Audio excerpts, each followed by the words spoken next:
Boa tarde.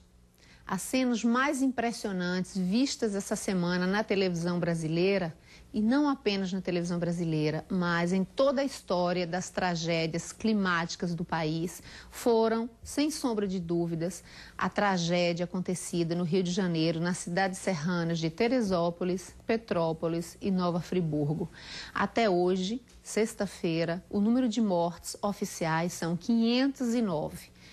Há uma estimativa que muitas outras dezenas, no mínimo, de corpos ainda possam estar sob os escombros. O que há de comum entre as cenas que a gente tem visto essa semana na televisão e outros episódios recentes, embora de magnitude inferior, vistos na história das tragédias climáticas brasileiras, como aconteceu o ano passado no estado de Alagoas, como acontece todos os anos no estado de Minas Gerais, como aconteceu em 2008 em Santa Catarina e o ano passado no Morro do Bumba, em Niterói e Angra dos Reis. Primeiro, a característica que marca uma espécie de cultura da urbanização brasileira, o improviso. O país era praticamente rural até os anos 50, 60. Com o processo de industrialização, houve um fluxo migratório do interior do Brasil para os centros urbanos e para as grandes metrópoles.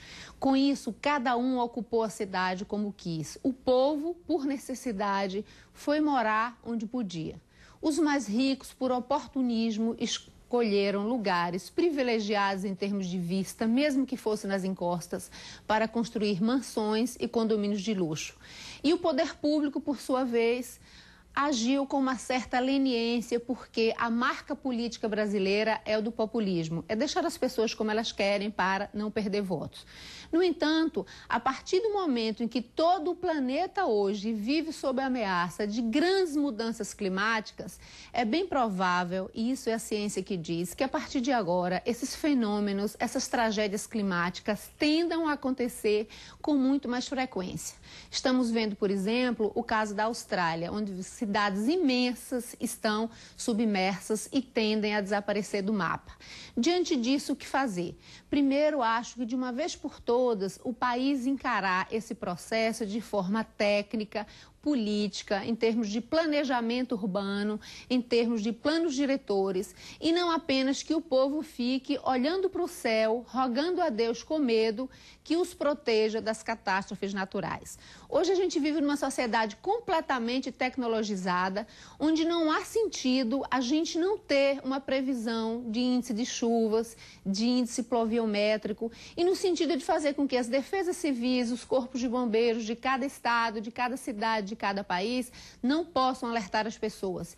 E mudar, de certa maneira, pela via da educação, pela via de campanhas públicas, o comportamento brasileiro de esperar o pior para que depois todos se juntem numa unidade de corrente nacional para ajudar os outros, para liberar verbas e para consertar o estrago. A palavra no mundo inteiro e não apenas no Brasil hoje tem que ser planejamento, prevenção e ciência. Sem isso, a gente vai começar todos os anos no país e, sobretudo, dado ao fato de que determinadas características topográficas das grandes metrópoles brasileiras contribuirão muito para isso, contando mortos. Então, as tragédias naturais vão acontecer em todo o mundo o resto da vida, vão sim. Mas é possível, com estudo, com ciência, com pesquisa, com tecnologia, com dinheiro e, sobretudo, com boa vontade política, fazer com que os prejuízos humanos, no mínimo esses, sejam poupados. Não é possível que achemos que é normal que uma tragédia natural mate 500 pessoas em apenas uma noite de chuva. Boa tarde e até semana que vem com mais um tema que for destaque na televisão brasileira.